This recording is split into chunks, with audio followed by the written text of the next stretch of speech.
खबर अतीक के बेटों से जुड़ी हुई है। जनाजे में आकर फंसा अतीक का बेटा। आपको याद होगा, अतीक के छोटे बेटे अबान की सड़क हादसे में मौत हुई। उसके बाद अतीक के दो बेटे अली उमर को जेल से लाया गया था। एक को लखनऊ से, एक को झांसी से लाया गया था।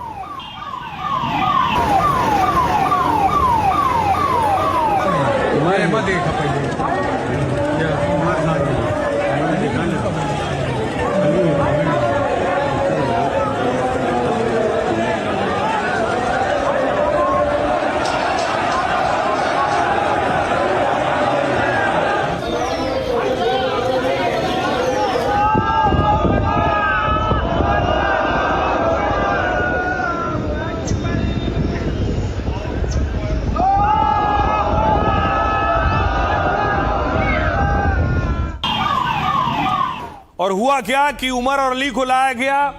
उन्हें लाते वक्त लंबा चौड़ा काफिला चल रहा था। गाड़ियों के पीछे गाड़ी लगी हुई थी। आगे देख रहे हैं पुलिस वैन चल रही है जिसमें उमर को रखा गया है, और पीछे पीछे देखिए दर्जनों गाड़ियां चल रही थी उमर की गाड़ी के पीछे।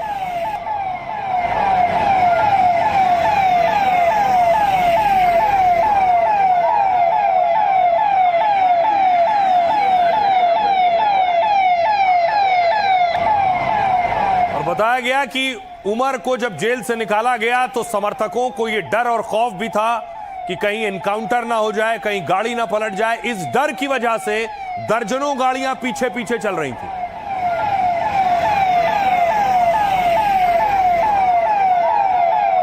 तो गाड़ियों का लंबा चौड़ा काफिला था। अब इस पर एक्शन हुआ है क्योंकि गाड़ियों ने बहुत से नियम कायदे कानून तोड़े, ऐसा पुलिस का कहना है। देखिए क्या हुआ। उमर को पुलिस वैन में लेकर जाया गया और टोल के रास्ते ही गुजरे। अतीक के बेटे के काफिले में यह दबंगई तब सामने आई जब उमर को लखनऊ जेल से प्रयागराज लाया जा रहा था। उमर अहमद की पुलिस वैन के पीछे बहुत सी गाड़ियां थी। महंगी गाड़ियों के इस काफिले में 30 से ज्यादा कारें थी। लेकिन तेज रफ्तार ये गाड़ियां जैसे ही टोल प्लाजा पर पहुंची तो आरोपों के मुताबिक वहां बैरियर तोड़े और गाली गलौज की है। नवाबगंज टोल प्लाजा के सहायक प्रबंधक ने इसकी शिकायत की है। जयप्रकाश यादव ने पुलिस थाने में इस बवाल पर एफआईआर कराई है। पुलिस ने 28 नामजद और कई अज्ञात वाहन चालकों पर केस दर्ज किया, जिसमें आरोप है ये गाड़ियां शनिवार दोपहर टोल से गुजरी, लेकिन किसी ने भी टोल टैक्स नहीं चुकाया बल्कि बैरियर तोड़ डाले। कंप्यूटर ऑपरेटर और हेल्पर ने कूदकर जान बचाई। यह प्रयागराज रूट पर हुआ। टोल कर्मचारियों ने रोकना चाहा तो उन्हें धमकाया और गालियां दी गई। पुलिस अब टोल प्लाजा पर लगे सीसीटीवी कैमरे खंगाल रही है। गाड़ियों में बैठे लोगों की पहचान कर जांच में जुटी है ताकि गाड़ी चलाने वालों के चेहरे पहचान कर कार्रवाई की जा सके, इनसे टोल वसूली और तोड़फोड़ के नुकसान की भरपाई की जा सके। गंभीर धाराओं में एफआईआर भी हुई है जिनमें हत्या की कोशिश का भी आरोप शामिल है। धारा 109(1) और बाकी धाराओं में 10 साल की सजा हो सकती है। इसके बाद ये गाड़ियां प्रतापगढ़ की तरफ पहुंची। अतीक के बेटे उमर के काफिले पर प्रतापगढ़ में भी केस दर्ज हो गया। अख्तियारी टोल प्लाजा के मैनेजर ने भी पुलिस से ऐसी ही शिकायत की है। कहा टोल देने के बजाय धमकी दी गई और गाड़ी चढ़ाने की कोशिश हुई है। बैरियर तोड़कर काफिले में शामिल लोगों ने विवाद किया। एफआईआर कर प्रतापगढ़ पुलिस सीसीटीवी खंगालने और कार्रवाई में जुट गई है। सुनिए इसके बाद अब सियासत भी हो रही है एक्शन पर। क्या कुछ कह रही समाजवादी पार्टी और क्या कह रही बीजेपी। सही सलामत जेल से कब्रिस्तान पहुंचाएंगे या नहीं पहुंचाएंगे, तो ये शक तो पुलिस दूर कर सकती है ना। क्या विकास दुबे की तरह उनकी गाड़ी भी पलट जाएगी, उनकी भी हत्या हो जाएगी, ये लोगों को शक था। ये कानून का काम है। कानून को चाहिए था कि उनको एस्कॉर्ट करने से रोके, और जनता के बीच में जो डर है गाड़ी पलटने का, मारने का, वो पुलिस ही दूर कर सकती है। आज भी समाजवादी पार्टी और समाजवादी पार्टी के नेता को पीड़ा यह है कि कैसे उन माफियाओं को खाद पानी ये दे सकें।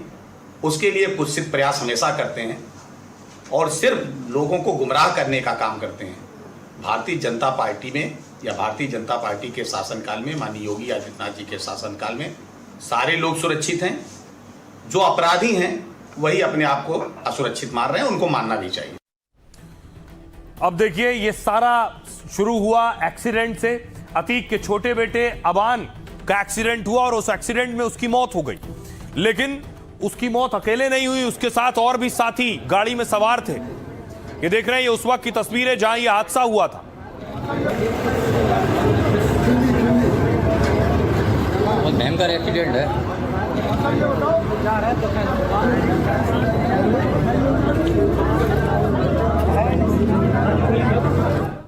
इस हादसे में बड़ी चीज ये थी कि अबान की अकेले मौत नहीं हुई, अबान के जो साथी थे उनमें बहुत से साथी घायल हो गए थे। अब हालात ये हैं, इनमें कई साथी गंभीर स्थिति में हैं, जो जिंदगी और मौत के बीच जूझ रहे हैं।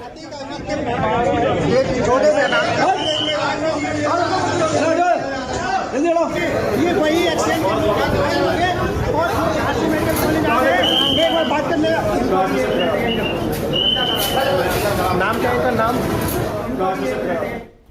अब देखिए इस वक्त हालात क्या हैं। जो उस हादसे में घायल हुए थे, बताया गया गाड़ी की रफ्तार 100 किलोमीटर प्रति घंटे से 120 किलोमीटर प्रति घंटे के बीच थी। अब देखिए, जिसे आप देख रहे हैं, यह उमर, जिस हादसे में अतीक के सबसे छोटे बेटे अबान की जान गई, उसी में अबान के साथ कार में मौजूद 3 साथी घायल हुए, जिनमें उमर की हालत गंभीर है। उसकी 3 पसलियां टूटी हैं, उसके लंग्स में ज्यादा दिक्कत है, दावा है फेफड़ा फट गया है। उमर के हाथ पैर में फ्रैक्चर है और हालात में सुधार नहीं हुआ। शनिवार को तबीयत और ज्यादा बिगड़ गई तो दिल्ली भेजा गया। मेदांता अस्पताल में रविवार को उसका ऑपरेशन हुआ। एक और शख्स जैद, अबान के साथ मौजूद दूसरे घायल जैद की हालत भी नाजुक है। जैद की 2 पसलियां टूटी हैं, एक हाथ और दोनों पैर में फ्रैक्चर है। उसकी गर्दन के पास जख्म है, सिर में भी गंभीर चोट लगी है। दावा है इसी वजह से जैद अस्पताल में अजीब हरकतें कर रहा है।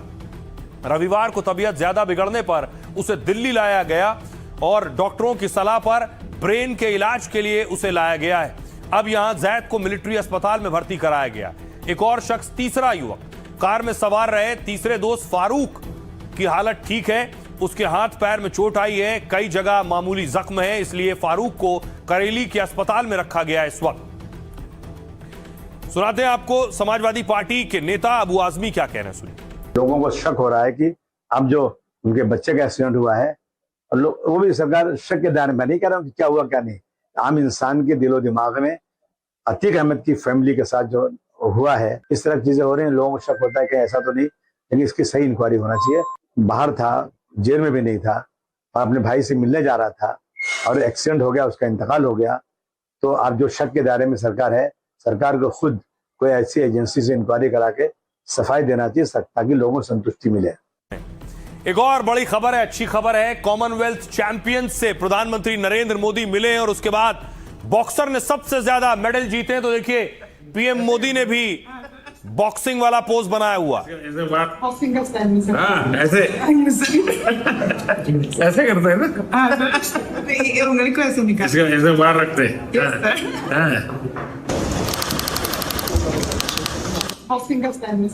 ऐसे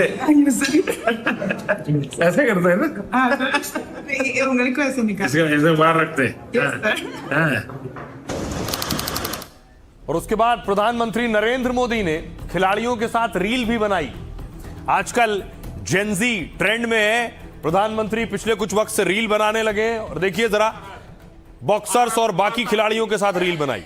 खेलेगा वो खिलेगा। Always cheer for Bharat, Bharat Mata की, भारत माता की, भारत माता की। खेलेगा वो खिलेगा।